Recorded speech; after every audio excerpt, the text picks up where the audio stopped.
हाय, मेरा नाम माइक है और आज मैं आपको बताने वाला हूँ कि मैं फुटबॉल के लिए असली स्पाई कैसे बना। इन सब की शुरुआत मेरे स्कूल में नई केमिस्ट्री टीचर के आने के साथ हुई थी। मिसेस ब्रुक हमें ज्यादा कुछ समझाती नहीं थी, बस ढेर सारा होमवर्क करने को दे देती थी और पूरे टाइम अपने फोन से चिपकी रहती थी। इसकी वजह से हम एक के बाद एक सारे टेस्ट में फेल हो गए, लेकिन मिसेस ब्रुक को इससे कोई फर्क नहीं पड़ा। कम से कम मुझे तो यही लगता था। लेकिन एक दिन जब मैं सॉकर प्रैक्टिस के बाद घर आया तो वो मुझे हमारे लिविंग रूम में दिखी। टीचर मेरे पेरेंट्स से बात कर रही थी। उनके जाते ही मॉम मेरे ऊपर बरस पड़ी। अपने स्टूपिड फुटबॉल की वजह से तुमने पढ़ाई करनी बिल्कुल बंद कर दी है। फुटबॉल का इससे कोई लेना देना नहीं है। मैं स्कूल के बाद प्रैक्टिस करता हूँ। मैं इन सबसे तंग आ गई हूँ माइक। फाइनली स्टार्ट स्टडिंग और मैं चाहती हूँ कि तुम्हें इसके लिए ज्यादा से ज्यादा टाइम मिले। इसके लिए आज से 1 महीने तक तुम घर में ही रहोगे। मैंने मॉम को समझाने की बहुत कोशिश की, लेकिन वो मेरी कोई बात सुनने को तैयार नहीं थी। ये बहुत गलत हो रहा था। एक तो मिसेस ब्रुक ने हमें कुछ पढ़ाया नहीं, ऊपर से उन्हें हमसे अच्छा रिजल्ट भी चाहिए था। और तो और उन्होंने मेरे पेरेंट्स से शिकायत भी कर दी। उनकी वजह से अब मैं स्कूल के बाद फुटबॉल प्रैक्टिस नहीं कर सकता था और इसका बस एक ही मतलब था, now I definitely will not get into the city football club, जिसके मैं हमेशा से सपने देखता आया था। अगले दिन मैं बहुत गुस्से में स्कूल आया, लेकिन मेरे क्लासमेट्स का मूड भी कुछ खास अच्छा नहीं था। असल में मिसेस ब्रुक उनके पेरेंट्स से मिलने भी गई थी। मेरे फ्रेंड थियो ने कहा कि अब हम सबको केमिस्ट्री की क्लास नहीं करनी चाहिए, क्योंकि हमारे साथ इससे बुरा और क्या हो सकता था। सबको ऑलरेडी पनिशमेंट मिल चुकी थी। हमने उसकी बात मानकर एक साथ उनकी क्लास स्किप कर दी। और थियो सही बोल रहा था, हमें इसके लिए कोई पनिशमेंट नहीं मिली। हम सब कैफेटेरिया में इकट्ठा होकर डिस्कस कर रहे थे कि हमने अपने खाली टाइम में क्या किया। लेकिन तभी अचानक मिसेस ब्रुक वहाँ आ गई। सब शांत पड़ गए और उन्होंने ऐसे प्रिटेंड किया जैसे कुछ हुआ ही ना हो और ट्रे लेकर डिशेस चूज करने लगी। और फिर जो हुआ उसकी हमें बिल्कुल भी उम्मीद नहीं थी। फूलों का एक बड़ा सा बुके कैफेटेरिया में आया और सीधे मिसेस ब्रुक के पास गया। उन्होंने फूलों को लेकर सूंघा और उसमें से एक नोट निकाला। उस वक्त मैंने पहली बार उन्हें स्माइल करते हुए देखा था। ये देखकर लड़कों के मुंह खुले के खुले रह गए और लड़कियां आपस में कानाफूसी करने लगी। लेकिन पता नहीं क्यों बस थियो मुंह लटकाकर चुपचाप बैठा हुआ था। तुम्हें क्या हुआ दोस्त? फॉरगेट इट, वैसे भी हमारा इससे क्या लेना देना। लेकिन थियो और बाकी के क्लासमेट्स को ऐसा नहीं लगता था। अगले दिन हमारी टीचर की पर्सनल लाइफ स्कूल में नंबर 1 टॉपिक बन गई। ऐसा लग रहा था सब लोग इसके पीछे पागल हो गए हैं और हर तरफ बस इसी बात के चर्चे थे। लेकिन मुझे इसमें बिल्कुल भी इंटरेस्ट नहीं था। मेरे पेरेंट्स को क्लास स्किप करने वाली बात पता चल गई थी और उन्होंने मेरा हाउस अरेस्ट 1 और महीने के लिए एक्सटेंड कर दिया था। इसलिए मैंने सोच लिया कि अब से मैं कोई रिस्क नहीं लूंगा और उस दिन केमिस्ट्री के लेसन के लिए रुक गया। मुझे लगा क्लासरूम में बस कुछ ही लोग होंगे, लेकिन क्लास में घुसते ही मुझे अपने सारे क्लासमेट्स अपनी अपनी सीट पर दिखाई दिए। मिसेस ब्रुक काफी खुश लग रही थी। लेसन के दौरान सबकी नजरें बस उनके ऊपर ही थी, लेकिन कुछ भी इंटरेस्टिंग नहीं हुआ। क्लास के बाद मेरे सारे क्लासमेट्स निराश होकर घर जाने की तैयारी करने लगे। तभी टीचर ने अपने डेस्क का ड्रॉर खोला, शर्माते हुए एक छोटा सा गिफ्ट बॉक्स निकाला और क्लासरूम से निकल गई। And there was a kickback. एक एक करके सबने मिसेस ब्रुक के सीक्रेट एडमायरर के अपने अपने वर्जन्स बताने शुरू कर दिए। लेकिन अचानक थियो ने जोर से चिल्लाकर बोला, शट अप! क्लासरूम में सन्नाटा पसर गया और सब लोग मेरे फ्रेंड को घूरने लगे।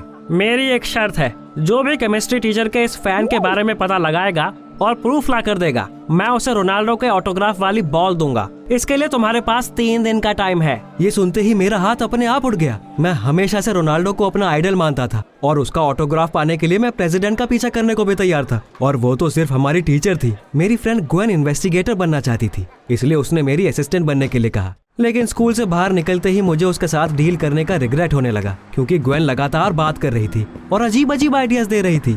मैंने ये तक सोचना शुरू कर दिया कि उससे पीछा कैसे छुड़ाऊं। लेकिन तभी मुझे मिसेस ब्रुक दिखाई दी। वो हमारे फिजिक्स टीचर के साथ कार में बैठकर कहीं जा रही थी। मैंने उनका पीछा किया। मैंने ग्वेन का हाथ पकड़ा और खींचते हुए उसे पार्किंग लॉट में ले गया। वहाँ पर एक टैक्सी किसी स्टूडेंट का वेट कर रही थी, लेकिन मैंने डबल पैसे देकर उसे हमें ले जाने के लिए तैयार कर लिया। हमने टीचर्स का पीछा किया और फिर उनकी कार किसी बिल्डिंग के पास रुक गई। हम तुरंत टैक्सी से बाहर निकल आए और झाड़ियों के पीछे जाकर छिप गए। The physicist gave Mrs Brooke his hand and handed her the gift bags with a smile.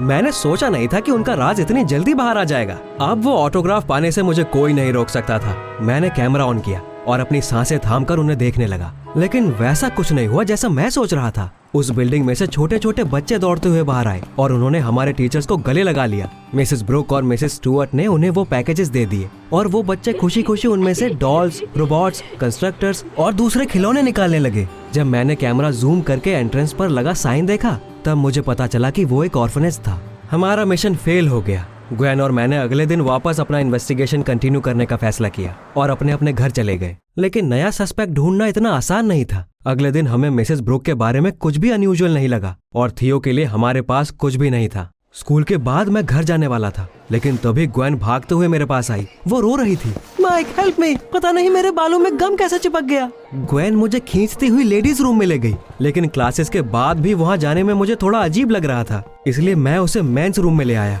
और गीली कंघी से उसके बालों से गम निकालना शुरू कर दिया। ग्वेन जोर जोर से सिसक रही थी, लेकिन मुझे स्टॉल से एक आवाज सुनाई दी और मैंने उसके मुंह पर हाथ लगाकर उसे चुप करा दिया। इट वॉज थियो। वो किसी से फोन पर बात कर रहा था। यस मिसेस ब्रुक, कोई बात नहीं, मैं आ रहा हूँ। मुझे समझ नहीं आया उनके बीच किस बारे में बात हो रही थी। कहीं थियो खुद ही तो टीचर को वो सारे गिफ्ट्स नहीं दे रहा था और फिर उसने सबका अटेंशन पाने के लिए इस पर इतना हंगामा खड़ा कर दिया। ग्वेन और मैं फौरन टॉयलेट से बाहर निकल आए और कोने में जाकर छिप गए। थियो मिसेस ब्रुक के ऑफिस में गया और दरवाजा बंद कर दिया। कुछ सेकंड बाद मैं भी तुरंत ऑफिस के अंदर घुस गया। मैं सोच रहा था कि मुझे कुछ अनयूजुअल देखने को मिलेगा, लेकिन मिसेस ब्रुक ब्लैक बोर्ड पर फॉर्मूलाज लिख रही थी और थियो को कुछ समझाने की कोशिश कर रही थी। वो दोनों मुझे हैरानी से घूरने लगे।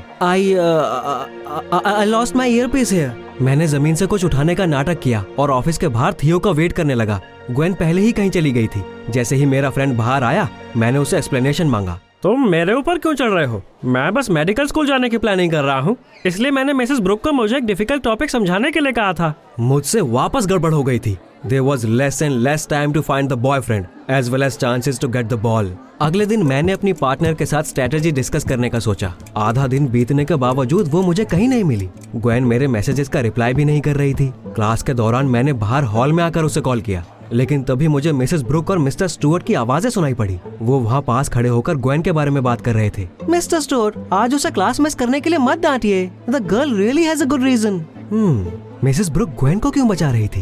क्लासेस खत्म होने तक मैं इस बारे में सोच सोच कर पागल हो गया था, लेकिन स्कूल से बाहर निकलते ही सब कुछ और ज्यादा सस्पिशियस हो गया। मुझे मेरी फ्रेंड पार्किंग लॉट में दिखाई दी। वो हाथों में एक पिंक बॉक्स लिए हुए मिसेस ब्रुक की कार के पास खड़ी थी।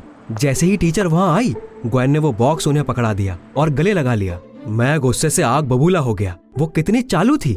मिसेस ब्रुक से अच्छे नंबर्स पाने के लिए वही उन्हें इतने सारे गिफ्ट दिया करती थी और वो जानबूझकर मेरी पार्टनर बनी ताकि मुझे उस पर कोई शक ना हो। मैंने अपना कैमरा ऑन कर लिया और सोच रहा था कि इस बार वो कैसे उनकी चापलूसी करने वाली है। मिसेस ब्रुक ने बॉक्स में से एक बिल्ली का बच्चा निकाला। उसके पंजे पर बैंडेज बंधा हुआ था और फिर ग्वेन का कंधा थपथपाकर वहाँ से चली गई।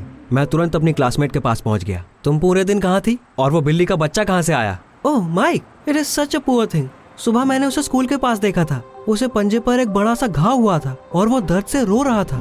मुझे बहुत देर हो रही थी, लेकिन मैं उसे वैसे छोड़कर नहीं जा सकती थी, इसलिए मैंने मिसेस ब्रुक को कॉल करके सब कुछ बता दिया। She allowed me to skip chemistry and begged me off from other lessons. उसके बाद मैं उस बच्चे को वेट क्लिनिक ले गई और उसकी मरहम पट्टी होने के बाद उसे मिसेस ब्रुक को दे दिया। असल में उनका घर एक तरह का एनिमल शेल्टर है। वो वहाँ बेसहारा जानवरों को लाती है और उनके लिए नया घर ढूंढती है। She is so nice, you know. अब से मैं उनकी जासूसी नहीं करूंगी। अब तुम्हें ये काम अकेले ही करना होगा। मुझे यही लगा था। लड़कियों का दिल बड़ी ही आसानी से पिघल जाता है, लेकिन सच कहूँ तो मैं थोड़ा खुश भी था, क्योंकि मिसेस ब्रुक उतनी भी बुरी नहीं थी जितना मैं उन्हें समझता था। लेकिन फिर भी मैं ग्वेन की तरह मैदान छोड़कर भागने वालों में से नहीं था। After all I had something to try for. घर जाते वक्त रास्ते में मैं कोक लेने के लिए सुपरमार्केट आ गया और लाइन में मैंने अपने आगे मिसेस ब्रुक को देखा। वो बिल्ली का खाना और कोई दिल वाला कार्ड खरीद रही थी। उस वक्त मैंने इसके बारे में ज्यादा दिमाग नहीं लगाया, लेकिन अगले दिन जब मिसेस ब्रुक हमें पढ़ा रही थी, तब वही पोस्ट कार्ड उनकी टेक्स्ट बुक से नीचे गिर गया। एक बार फिर टीचर ने शर्माते हुए उसे उठाया